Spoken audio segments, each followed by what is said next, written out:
संतान सप्तमी व्रत कथा। संतान सप्तमी का व्रत बहुत ही उत्तम फल देने वाला माना जाता है। इसके शुभ प्रभाव से संतान से जुड़ी सभी मुश्किलें दूर होती हैं। साथ ही इस व्रत को करने से समस्त प्रकार की इच्छाएं पूरी होती हैं। हिंदू पंचांग के अनुसार इस साल संतान सप्तमी का व्रत है वह 10 सितंबर 2024 को रखा जाएगा। ऐसा माना जाता है कि संतान सप्तमी का व्रत इसकी कथा के बिना अधूरा माना जाता है। इसलिए इस कथा को अवश्य सुने और इस कथा को सुनने या पढ़ने के बाद ही व्रत संपूर्ण होता है। एक समय की बात है, महाराज युधिष्ठिर ने भगवान कृष्ण से कहा कि हे प्रभु, कोई ऐसा व्रत बताइए जिसके प्रभाव से संतान से जुड़ी सभी समस्याओं का निवारण हो सके। यह सुनकर भगवान श्री कृष्ण कहने लगे, मैं तुमको एक पौराणिक कथा सुनाता हूँ, तुम ध्यान पूर्वक सुनो। एक समय की बात है, लोमस ऋषि वज्र रात की मथुरापुरी में वासुदेव देवकी के घर गए, जहाँ ऋषिराज का खूब सत्कार किया गया, जिससे वह प्रसन्न होकर उनको कथा सुनाने लगे। कथा के कहते लोमस ऋषि ने कहा कि हे देवकी, दुष्ट दुराचारी पापी कंस ने तुम्हारे कई पुत्र मार डाले हैं, जिसके कारण तुम्हारा मन अत्यंत दुखी रहता है। इसी प्रकार राजा निहुस की पत्नी चंद्रमुखी भी दुखी रहा करती थी, किंतु उसने संतान सप्तमी का व्रत विधि पूर्वक और भाव के साथ किया, जिसके प्रभाव से उसको संतान सुख की प्राप्ति हुई। यह सुनकर देवकी जी ने हाथ जोड़कर मुनि से कहा कि हे ऋषिराज, कृपा करके रानी चंद्रमुखी का संपूर्ण वृतांत तथा इस व्रत को सविस्तार से मुझे बतलाइए, जिससे मैं भी इस दुख से छुटकारा पा सकूं। तब लोमस ऋषि ने कहा कि हे देवकी, अयोध्या के राजा निहुस थे। उनकी पत्नी चंद्रमुखी अत्यंत ही सुंदर थी। उनके नगर में विष्णुगुप्त नाम का एक ब्राह्मण रहता था। उसकी पत्नी का नाम भद्रमुखी था। वह भी अत्यंत रूपवती और सुंदर थी। रानी और ब्राह्मणी में अत्यंत प्रेम था। एक दिन वो दोनों सरयू नदी के किनारे स्नान करने के लिए गईं। वहां उन्होंने देखा कि बहुत सी स्त्रियां सरयू नदी में स्नान करके निर्मल वस्त्र पहनकर एक मंडप में भगवान गौरी शंकर की मूर्ति स्थापित करके पूजा कर रही थीं। रानी और ब्राह्मणी ने यह देखकर उन स्त्रियों से पूछा कि अरे बहनों, यह तुम क्या कर रही हो? तुम यह किस देवता और किस कारण से पूजन इत्यादि कर रही हो? यह सुनकर स्त्रियों ने कहा कि हम संतान सप्तमी का व्रत कर रहे हैं और हमने भगवान गौरी शंकर का पूजन चंदन, अक्षत आदि से षोडोपचार विधि से किया है। यह सब इसी पुनीत व्रत का विधान है। यह सुनकर रानी और ब्राह्मणी ने भी इस व्रत को करने का मन ही मन संकल्प कर लिया और घर लौटकर वापस आ गईं।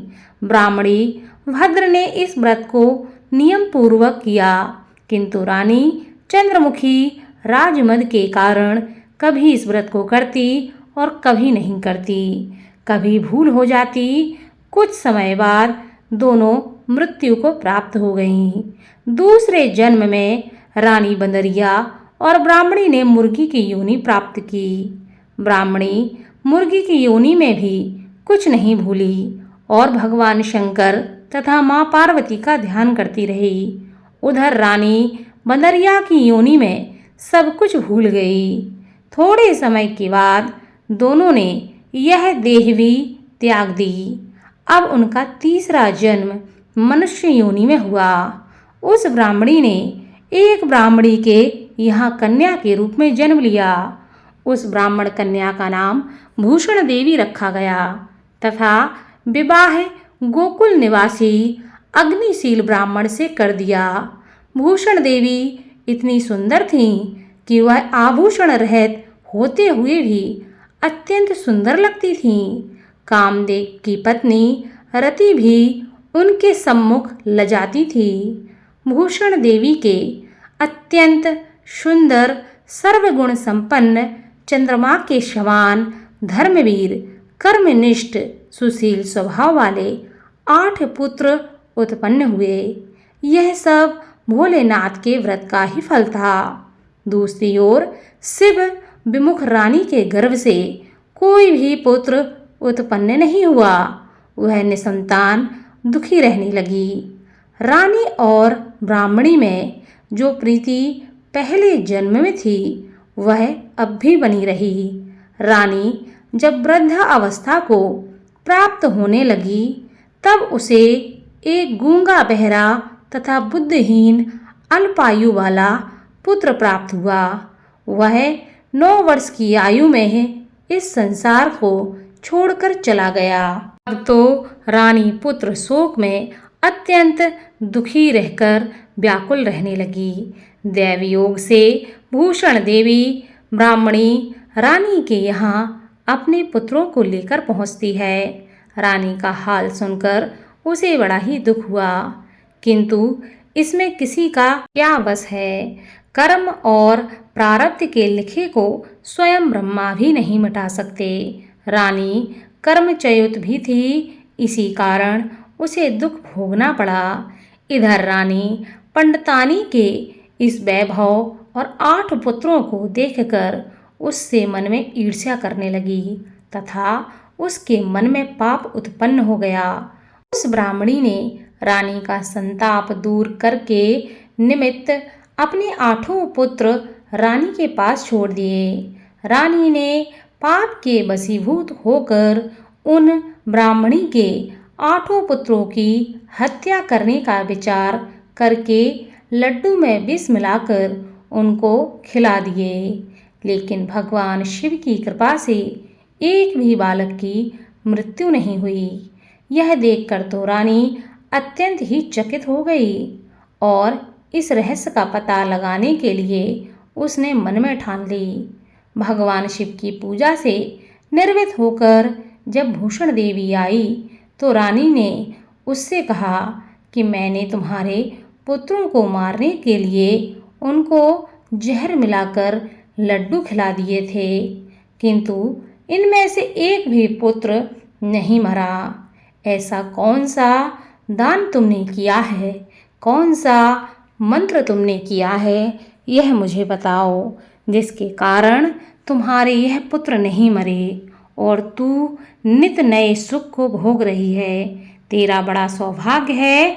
इनका भेद तू मुझसे निष्कपट होकर समझा। मैं तेरी जीवन भर ऋणी रहूंगी।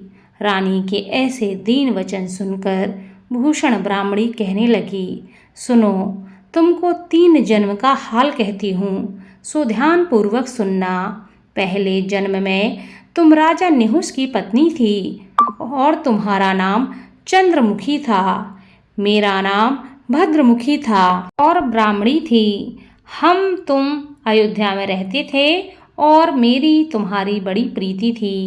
एक दिन तुम दोनों सरयू नदी में स्नान करने के लिए सरयू नदी के किनारे गए और दूसरी स्त्रियों को संतान सप्तमी का उपवास करते देखकर हमने भी अपने मन में यह प्रतिज्ञा की कि हम भी इस व्रत को करेंगे, किंतु तुम घर आकर सब कुछ भूल गई और झूठ बोलने का दोष तुमको लगा, जिसे तुम आज भोग रही हो।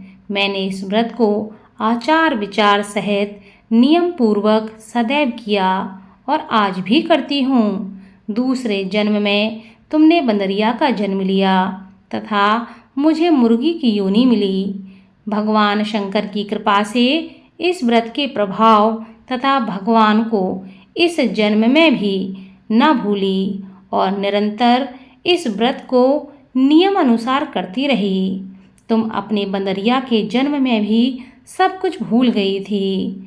मैं तो समझती हूँ तुम्हारे ऊपर यह जो संकट है उसका एकमात्र यही कारण है और दूसरा कोई इसका कारण हो ही नहीं सकता।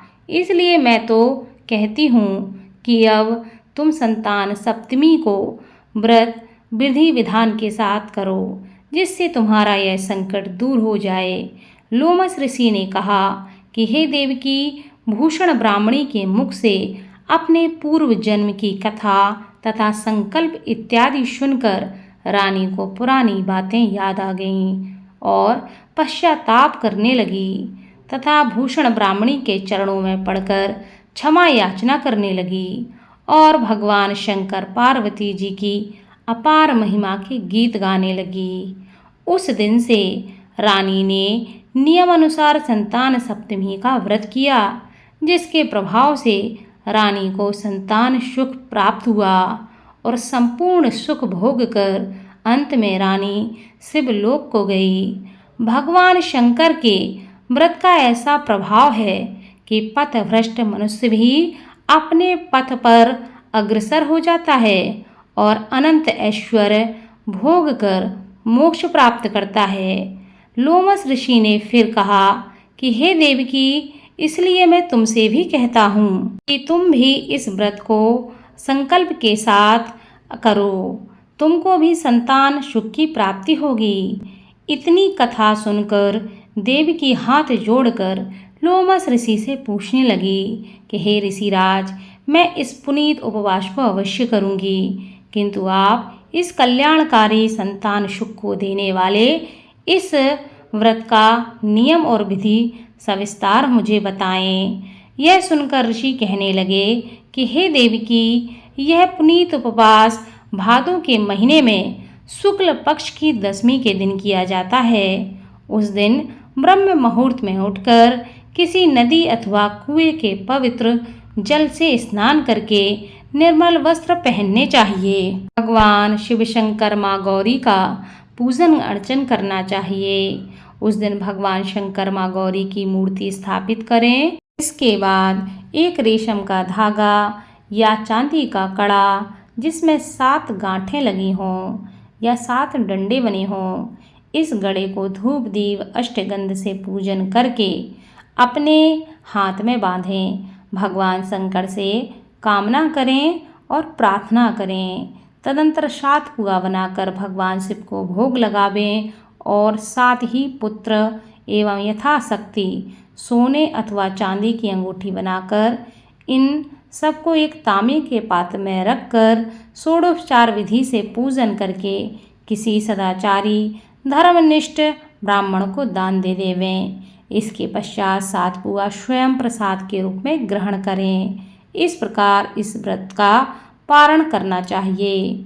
प्रति मास की शुक्ल पक्ष की सप्तमी के दिन हे देवकी, इस व्रत को इस प्रकार नियम पूर्वक करने से समस्त पाप नष्ट होते हैं और भाग्यशाली संतान की प्राप्ति होती है तथा अंत में शिवलोक की प्राप्ति होती है। हे देवकी, मैंने तुमको संतान सप्तमी का संपूर्ण विधान बता दिया है, उसको तुम करो।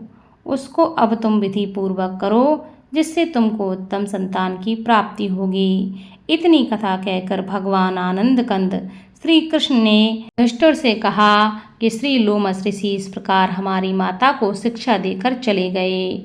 ऋषि की कथा के अनुसार हमारी माता देवकी ने इस व्रत को नियम पूर्वक किया, जिसके प्रभाव से हम उत्पन्न हुए।